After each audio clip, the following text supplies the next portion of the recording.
Have you ever wanted to make a thumbnail like this? Or like this? Ladies and gentlemen, my name is Cold Lefty. Let's get into the video. Alright, so for the thumbnail process, you first have to get into whatever game you're playing in and sort of like take a picture of whatever you want the thumbnail to be based around. So for me, I'm going to create a world, which I've already done, and I'm going to make a little bit of a scene. So right here I have a little bit of like a cave I made pretty much, and I placed some diamonds here because the thumbnail is just going to be based around getting diamonds really early on in a UHC game, which is like Minecraft PvP essentially.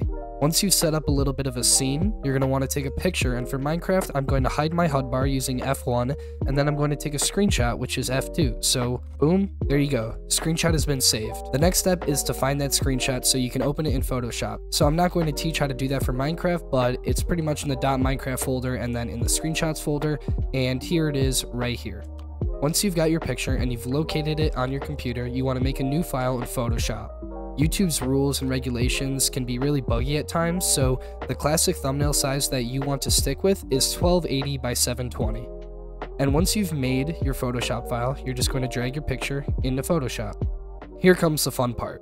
You're able to be as creative as you want with your thumbnails, so you have to have a little bit of an idea of what you want to do, and for me, I'm going to be turning these ores rainbow. But first, sometimes there's a glitch in Photoshop where you have to convert your picture into a layer first, and you should be able to see that in the sidebar over here, so I'm just going to click that. And now we can use these tools over here to edit our picture.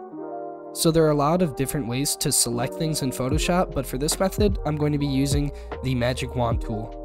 By lowering my tolerance up here to 20, it'll be sure to not select pretty much everything on the layer, and it'll only select everything that's pretty much the color that I'm selecting. So I'm going to click on this greenish or tealish color diamond, and as you can see, it didn't really select all of it. So what you want to do is hold shift and then keep selecting the entire colors that you want. And if you ever make a mistake and accidentally select something that you don't want to, just do Ctrl Z, you'll keep the selection that you had before. Alright, now that I have everything I want selected, I'm going to do Ctrl C and Ctrl V. And as you can see, it created a new layer which has only that selection which I pasted. Now for the fun part, part 2. What you want to do is go into the effects down here and go to color overlay. The magic in creating an eye-catching thumbnail is using the effects down here in the bottom right corner. This menu is going to be key to making your thumbnail look interesting. So I said I was going to make the ores pretty much rainbow or have a gradient, and to do that, I'm going to select gradient overlay. Here I can change what type of gradient is with some pre-installed gradients that Photoshop nicely has for you. But I wanted to make it a rainbow, so I'm going to customize it completely and just click on the actual color bar. So as you can see, there are two pretty much color points here, and to add more, you just want to click not on the color, but below here. And since I'm doing a few colors, I'm just going to add a few here and then get it ready to recolor. So if we're doing a rainbow, obviously we want to start with red, and I will just select red, and then I will repeat that process for whatever color combination that I want. Alright, now that we've done that, let's solidify that change and click OK. So this is how it's looking right now, and there are a few imperfections, but realistically, you don't really see this on a YouTube thumbnail. It doesn't really matter. And to spice it up a little bit more, we're going to add another effect of an outer glow. So I'm going to change this color to white and see how it looks.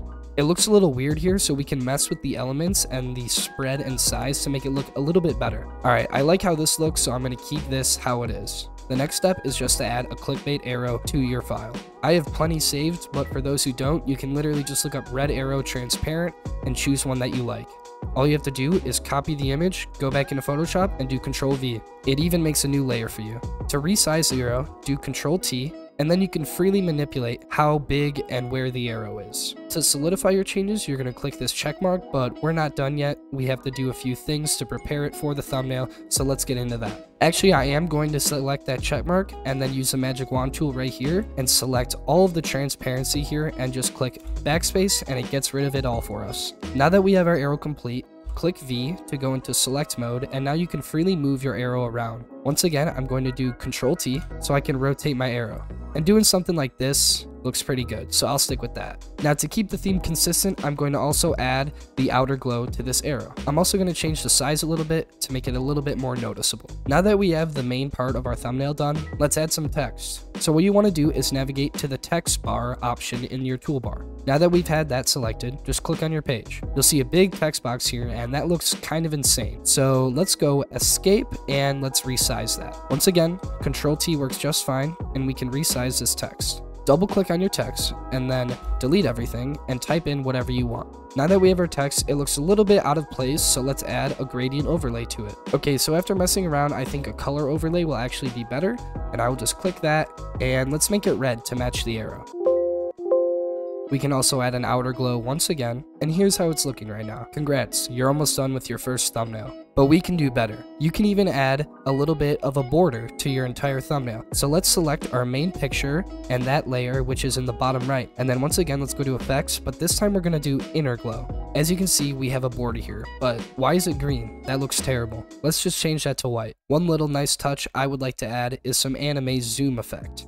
I'm just going to copy that image and paste it into our Photoshop file. Once again, get your magic wand tool and select the transparency. Click delete and you should have your zoom effect. Click Ctrl D to deselect that and then back to V. The zoom looks kind of weird, so let's change it to the color white. One more step you can do is add your own Minecraft player to the thumbnail. I'm too lazy to get a screenshot of myself, but what you would do is just go into Minecraft, go into F5, and take a picture of yourself. Alright, so here we have a new layer with a Minecraft model, and we're going to do the same thing by using magic wand tool, selecting the white, and clicking delete. Now that we have our player model, let's flip him here in the right side toolbar by clicking that, and then once again, let's add an overlay to him. I'm going to use the outer glow here and make it green just to make him stand out a little bit. Alright, you could stop here if you want to, but I'm going to go the extra mile to make this thumbnail just a little bit more eye-catching. You can always experiment too. I'm going to add a drop shadow to all of my elements. Perfect. The thumbnail is complete. There's one more step though, and that is exporting the file to make it compatible for YouTube. What you want to do is do Ctrl-Shift-E, and now you can see that all of our layers were made into one singular layer. Now when we do Ctrl-S, we can save it on our computer somewhere, and we can save it as a JPEG. Alright, you've made your first thumbnail. I know this doesn't look the best, but it took me about 5 minutes, and I could do much better if I wanted to. The harder part is recording and editing your video. That's all I have for you guys, so if you enjoyed the video, please make sure to subscribe, and then like the video as well if it helped you out. It really helps me out as well. I hope you guys enjoyed, and I wish you the best on your YouTube adventures. My name is Cold Lefty. You guys have a good one.